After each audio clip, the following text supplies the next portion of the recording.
రాష్ట్రంలో చలి తీవ్రత పెరిగింది. టెంపరేచర్లు భారీగా పడిపోవడంతో పాటు సిటీ శివారు ప్రాంతాలను పొగమంచు కప్పేసింది.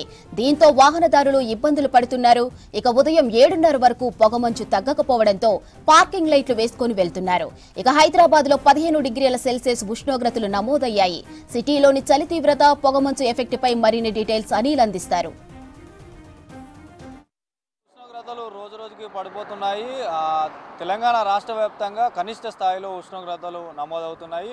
చలి తీవ్రత కూడా రోజు రోజుకి పెరిగిపోతుంది. ప్రస్తుతం నేను హైదరాబాద్లో నగరంలో ఉన్నటువంటి ఓఆర్ఆర్ పైన ఉన్నాను. ఇక్కడ చూసుకోవచ్చు పూర్తిగా మంచుతో ఇటు ఎవరైతే వాహనదారులు ఉంటారో చాలా ఇబ్బంది పడుతున్నటువంటి పరిస్థితి. ఉదయం 8-9 గంటలు తర్వాతనే ఇటు దూర ప్రయాణాలు వెళ్తే బాగుంటుందంటూ కూడా చెప్తున్నారు. ఎందుకంటే ఈ మంచు కారణంగా చలి తీవ్రతతో పాటు దట్టమైన పొగమంచు కారణంగా ఇటు వాహనదారులకు తీవ్ర ఇబ్బందులే ఎదురవుతున్నాయని చెప్పవచ్చు. రాష్ట్రంలో ఈ ఉష్ణోగ్రతలు ఇంకా రానున్న రోజుల్లో కూడా పడిపోయి చలి తీవ్రత పెరిగే అవకాశం ఉందంటూ చెప్తున్నారు. ఎందుకంటే హైదరాబాద్ నగరంలో గత సంవత్సరం కనుక చూస్తే ఇదే జనవరి మాసంలో అటు కనిష్ట స్థాయిలో ఉష్ణోగ్రతలు నమోదయ్యాయి. దాదాపు 5-6 డిగ్రీల కనిష్ట ఉష్ణోగ్రతలు నమోదయ్యాయి. సో అదే వెదర్ రిపీట్ అయ్యే అవకాశం ఉంటుందంటూ కూడా రానున్న రోజుల్లో అటు వాతావరణ ఎక్స్పర్ట్స్ చెప్తున్నారు.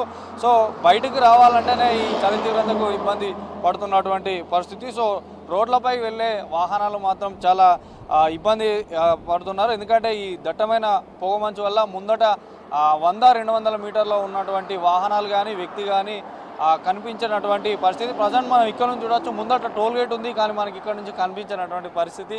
సో జాగ్రత్తగా వాహనాలు నడిపేవారు వెళ్ళాలంటూ ఇటు చెప్తున్నారు. సో మొత్తంగా నగరంలో చాలా రహదారులు ఏదైతే ఈ సిటీలో ఉన్నటువంటి కొన్ని రహదారులు, స్టేట్ హైవేలు ఉన్నటువంటి రహదారులు కూడా కొన్ని పొద్దున అంటే 9 గంటల వరకు కూడా కొంత మేరకు ఖాళీగానే కనిపిస్తున్నాయి. 9 తర్వాతనే ప్రయాణాలు పెట్టుకుంటున్నటువంటి పరిస్థితి. ఎందుకంటే ఈ మంచు కారణంగా ఇబ్బంది అవుతుంది. 9-8 అయినా కూడా లైట్లు వేసుకొని మెల్లిమెల్లిగా వాహనాలు మూవ్ అవుతున్నటువంటి పరిస్థితి. ఇక తెలంగాణ రాష్ట్రంలో జిల్లాల పరిస్థితి కనుక చూస్తున్నట్టయితే ఇక ముఖ్యంగా ఏజెన్సీ ప్రాంతాలలో కూడా అటు ఆదిలాబాద్లో కనిష్టంగా 8 డిగ్రీల కనిష్ట స్థాయి ఉష్ణోగ్రతలు నమోదయ్యాయి. అటు కరీంనగర్, ఉమ్మడి కరీంనగర్తో పాటు ఇటు మెదక్, సంగారెడ్డి, తర్వాత ఈ జిల్లాలో కూడా చాలా కనిష్ట స్థాయిలో ఉష్ణోగ్రతలు నమోదవుతున్నాయి. అదేవిధంగా ఈ చలికి ఎక్కువగా దీర్ఘకాలిక అనారోగ్య సమస్యలు ఉన్నవారు కూడా బయటికి రావకపోవడం మంచిదంటూ అటు వైద్యులు కూడా చెప్తున్నారు.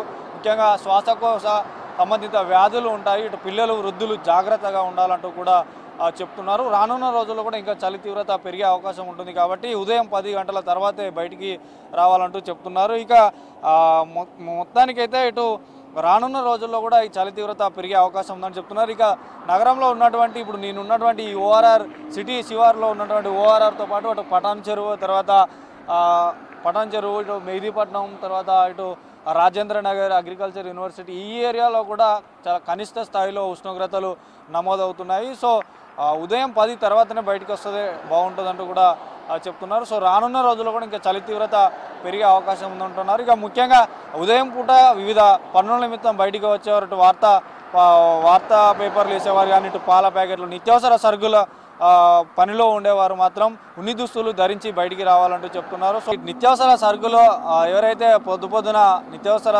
పనుల్లో నిమగ్నమై ఉంటారో అటు ఈ పాల ప్యాకెట్లు కానీ, ఆ తర్వాత న్యూస్ పేపర్స్ డిస్ట్రిబ్యూషన్ చేసేవారు కానీ, అటు వివిధ రకాల పనుల నిమిత్తం బయటికి వెళ్ళారు. అటు మార్నింగ్ వాకింగ్ అని, జాగింగ్, జిమ్ములకు వెళ్ళేవారు కూడా ఉన్ని దుస్తులు ధరించి చలి తీవ్రతను తట్టుకునేలా ఉండాలి. ఆ తర్వాత దీర్ఘకాలిక అనారోగ్య సమస్యలు ఉన్నవారు కూడా ఈ ఉదయం పూట బయటికి వెళ్ళకపోవడమే మంచిది. 10 తర్వాత కానీ వాకింగ్ అని, జాగింగ్ అని చేసుకుంటే బాగుంటుంది. ఎందుకంటే చలి తీవ్రతను తట్టుకొని తర్వాత ఈ బయటికి వెళ్ళాలని చెప్తున్నారు. సో మొత్తానికైతే ఈరోజు నిన్నటితో పోలిస్తే మాత్రం ఈరోజు చలి తీవ్రతతో పాటు ఇటు పొగమంచు కూడా ఎక్కువనే ఉందని చెప్పవచ్చు. ఇది ఈరోజు చలికి సంబంధించినటువంటి అప్డేట్స్. వీడియో జర్నలిస్ట్ సిఎస్ శ్రీనివాస్తో, అనిల్, V6 న్యూస్, హైదరాబాద్.